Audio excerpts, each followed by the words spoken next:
E essa é uma tendência, né, do 4 de querer assumir responsabilidades que não são suas. Traz para si processos do outro e aí tem o sobrepeso. Entende? Tem um sobrepeso. Você já viu pessoas tentando ajudar outras e aí de repente tudo se vira contra elas?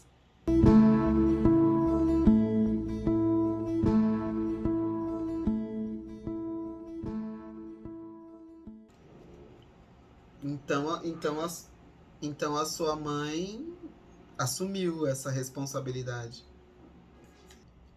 Você falou uma coisa sobre a sua mãe, né? Que seu irmão tentava falar e a sua mãe falava na frente dele, né? Interrompia, né?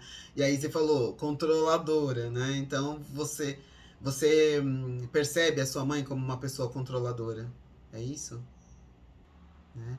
Então percebe que você fala, né? Que a sua preocupação é com a sua mãe. Mas a sua mãe que tá. Ela que criou essa realidade para ela. E aí, a grande pergunta que eu te faço é uma responsabilidade sua resolver essa questão?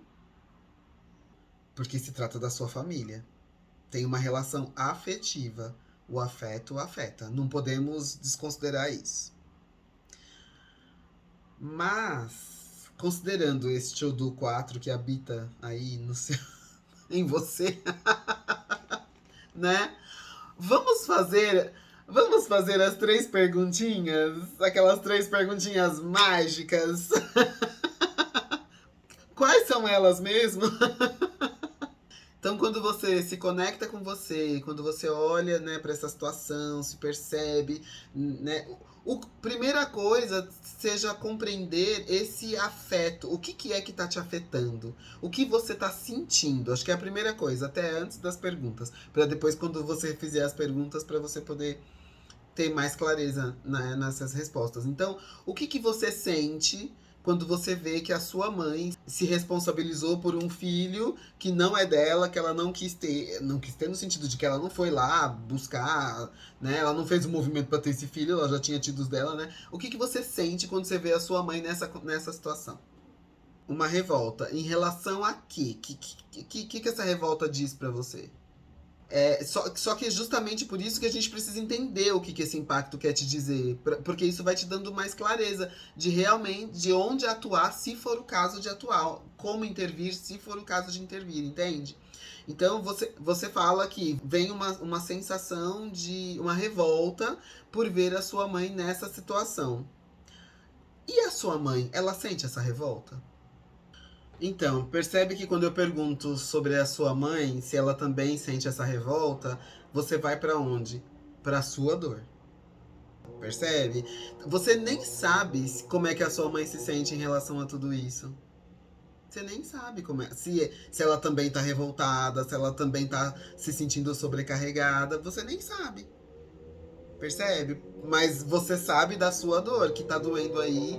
Então, pode ser que você esteja fazendo essa transferência. Tá doendo em você e aí você quer intervir em nome da sua mãe, mas na verdade você nem sabe se tá doendo na sua mãe, a dor tá aí em você. Então, percebe que daí a gente vai sai fazendo coisa que nem é a coisa. Entende? Que nem é a origem do negócio, né?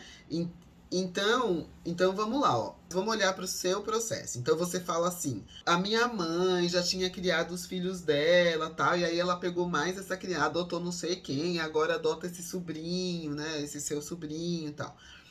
E aí essas crianças dão trabalho, né? E aí minha mãe já tinha criado os filhos dela. Já te ocorreu que isso pode fazer parte da função da sua mãe na Terra?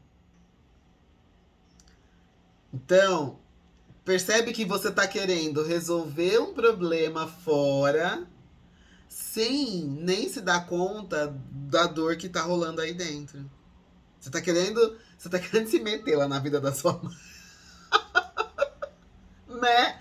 Sem resolver o seu problema, entende? Porque vamos lá. Aí a sua mãe adotou não sei quem, adotou não sei quem, adotou não sei quem, sua mãe sempre trabalhou fora e quem foi? Olha o que você falou. Eu acho que a minha mãe nem sabe o que é criar uma criança. Cara, essa fala, qual é a sua dor por trás dessa fala? Como que você se sente? Exatamente, dor do abandono. E cada vez que a sua mãe vai lá adotar mais alguém, mesmo hoje você é adulta, cuidando da sua própria vida, morando na sua própria casa, ainda ativa o quê? Essa dor do abandono. Que a sua mãe fica cuidando dos outros e não cuidou de você. E aí você mascara isso de, ai, tô preocupada com a minha mãe. Só tô dizendo que a sua questão tá mais embaixo do que, ai, tô preocupada com a minha mãe. Porque precisa ver se a sua mãe tá preocupada com ela.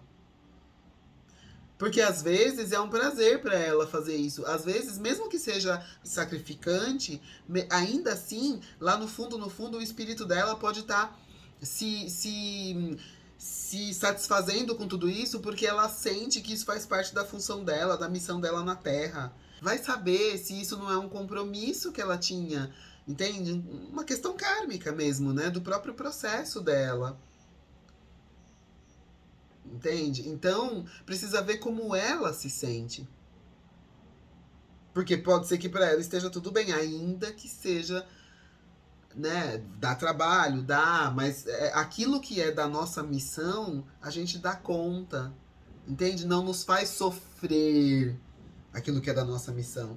Né? O que nos faz sofrer é a falta de aceitação da vida como é. Isso é o que nos leva para o sofrimento. Né?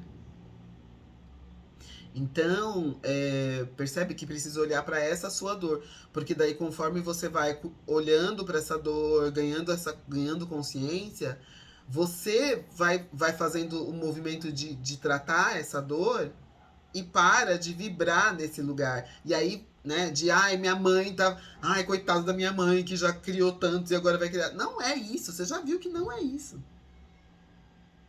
Mas o fato dessa dor doer dentro de você, essa dor do abandono, da rejeição, ela faz com que você veja a situação de um jeito distorcido. Porque você tá vendo com essa lente da dor, entende? Aí, quando você olha pra você e cuida das suas dores, você pode até ter mais clareza do que fazer. Aí, de repente, você pode ir lá e conversar com a sua mãe, sentir se como é que ela tá se sentindo com essa situação. Porque pode ser que ela esteja bem. Pode ser, entende? Ou não, pode ser que ela esteja se vitimizando, pode ser um monte de coisa, não dá pra saber, né? Exatamente, porque você tá querendo tratar na sua mãe uma dor que é sua.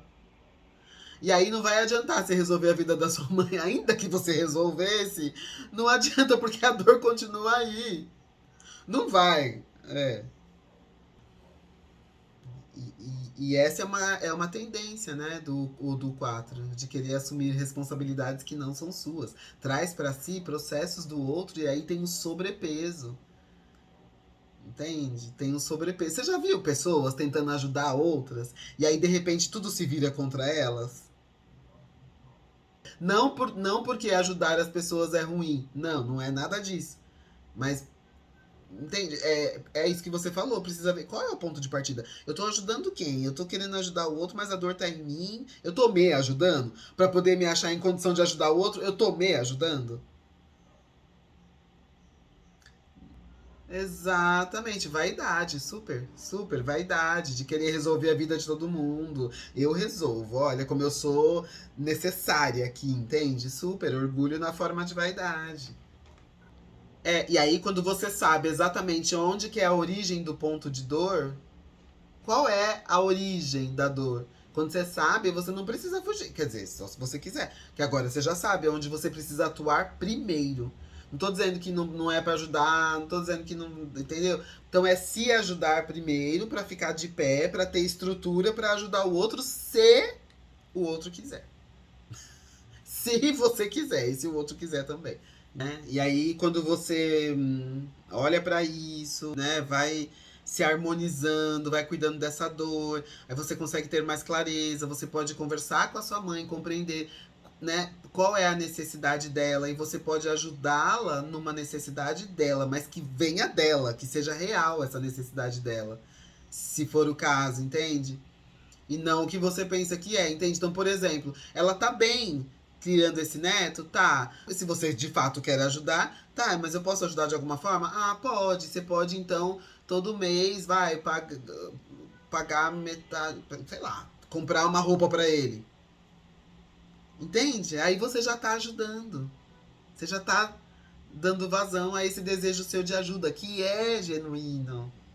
Só que ele fica distorcido quando a sua lente é a lente da dor, entende?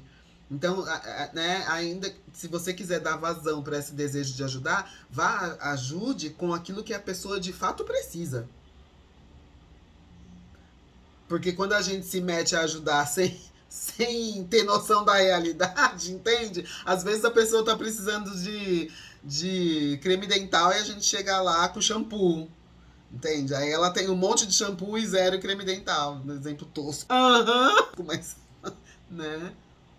Então vai lá e pergunta.